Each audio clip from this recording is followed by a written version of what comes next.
Hi, this is Alex from devstories.eu. Async IO, episode 2 of 20. You write a function, you call the function, and absolutely nothing happens. Your code runs without errors, but the database is empty and the network request never fires. The problem is a fundamental misunderstanding of what calling an asynchronous function actually does. Today we are looking at coroutines versus awaitables.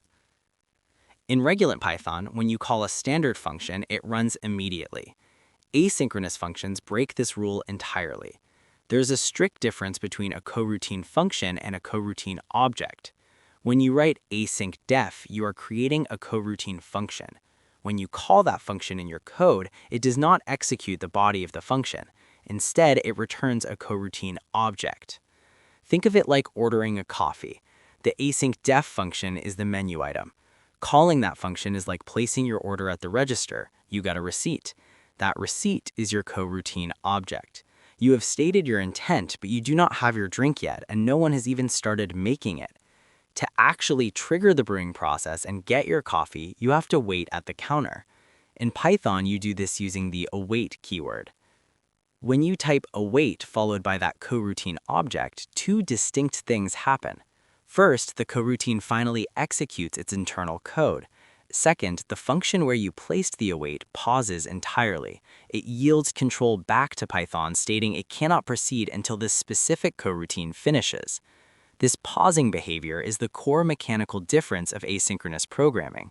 While your function is paused waiting for the coffee, Python is free to go run other code elsewhere. This brings us to the broader term awaitable. An awaitable is simply any object that Python allows you to use with the await keyword. All coroutines are awaitables. When you see await, read it as a direct command. Run this awaitable object to completion and suspend my current progress until it yields a final result. If you write an async function called fetchData, simply calling fetchData returns the coroutine object. If you assign that call to a variable named pendingRequest, that variable just holds the unexecuted coroutine. The network remains completely quiet. Later in your script, when you write await pendingRequest, Python finally executes the network call. The execution of your current block of code stops at that exact line.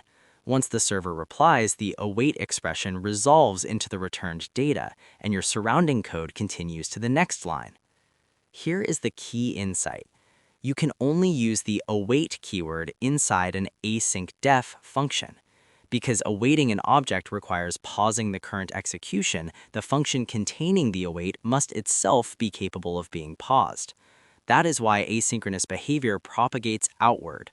To await a coroutine, you must be inside a coroutine. You are constructing a chain of suspended operations, all waiting for the lowest level task to resolve. Remember, calling an async function without awaiting it is just generating a receipt for work you never actually asked anyone to perform. The code will never run until you await it. Thanks for tuning in. Until next time.